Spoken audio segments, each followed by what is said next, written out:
Ako si Trixie. Hello mga katomodachi, kumusta? At bago pa matapos ang Sakura dahil nag-uulan na, ay matatapos na ito mga katomodachi. At papakita ko muna sa inyo ito dahil next year na naman natin po ito makikita.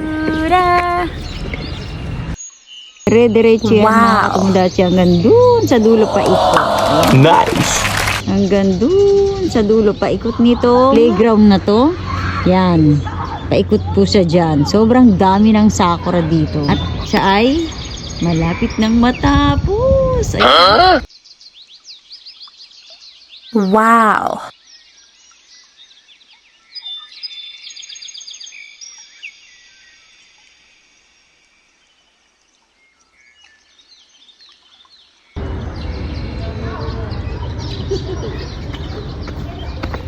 grabe, ang ganda mga katomodachi.